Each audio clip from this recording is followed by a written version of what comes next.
আপনারা তো দেখতেই পাচ্ছেন, আমরা হবিগঞ্জে আমাদের পূর্ব ঘোষিত কর্মসূচি ছিল গতকালকে হামলার বিরুদ্ধে। তো আমাদেরকে প্রথমে মৌলিকভাবে তারা বাধা দিয়েছে, তারপরে কয়েক দফায় বালু ট্রাক, ট্রাক্টর,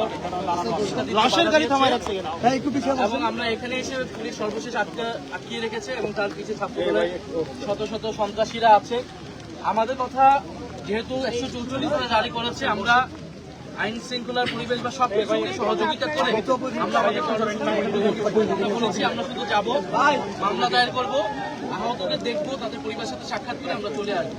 প্রয়োজনে আমরা যতজন বলবেন আমরা ততজন নিয়েই যাবো। আপনারা আমাদেরকে সহযোগিতা করুন। আমরা এখানে কোনো ধরনের পরিবেশ অশান্তি চাই না। আমরা চাই আপনারা লকডাউনে কাজ করছেন, কিন্তু তারা আজকে যেখানে এইখানে কিন্তু 144 ধারা নাই, তারা এইখানে আমাদেরকে ব্যারিকেড দিয়েছে এবং আমাদেরকে সেখানে যেতেও দিবে না।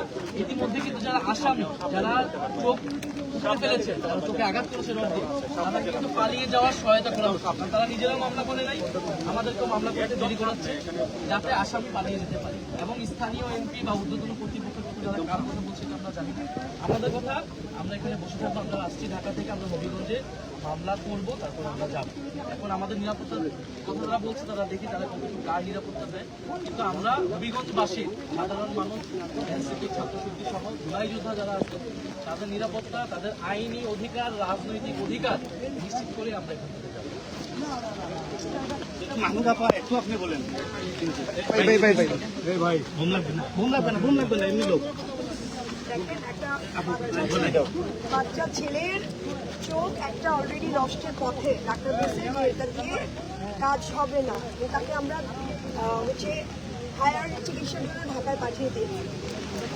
এই যে এতগুলো পুলিশ এইখানে, তাদের উচিত ছিল কি? তাদের উচিত ছিল ওদেরকে প্রতিহত করা, কিন্তু তারা এইখানে এসে আমাদেরকে আটকায় দিচ্ছে। আমাদের যারা ভাই ব্রাদাররা ওখানে যারা আহত হয়েছে তাদেরকে দেখতে যাওয়া তো আমাদের দায়িত্ব, এবং আমরা অবশ্যই দেখতে যাবো এবং আইনি ব্যবস্থা নেব। সবচেয়ে গুরুত্বপূর্ণ যে কথা, এই যে এত পুলিশ, শত পুলিশ এখানে, কিন্তু দেখেন আজকে প্রায় 24 ঘন্টা পার হয়ে যাচ্ছে, এখন পর্যন্ত একজনকে গ্রেফতার করতে পারবে। আমাদের এখানে অবস্থান কর্মসূচি থাকবে।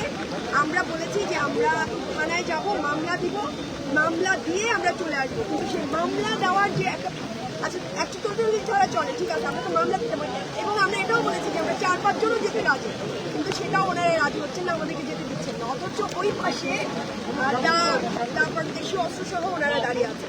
কি একটা অবস্থা! এবং পুলিশ কোনোভাবে সহযোগিতা করছে না, এটা ওনাদের ঊর্ধ্বতন কর্তৃপক্ষ, এবং আমি বলবো যে এটা সরকার এটা করাচ্ছে, অবশ্যই না হলে ওনারা তাদের অর্ডার ছাড়া এটা করবেন। এবং এই যে সন্ত্রাসী কর্মকাণ্ড এরকম যদি এরিয়ায় চলে এবং কোনো বিচার যদি না পায়, 1 জুলাইতে চোখ হারাইছে, আর 1 জুলাইতে এসে আওয়ামী লীগের হাতে 1 জুলাইতে চোখ হারাইছে, আর 1 জুলাইতে এসে বিএনপির হাতে আমাদের ভাইরা চোখ হারাইছে।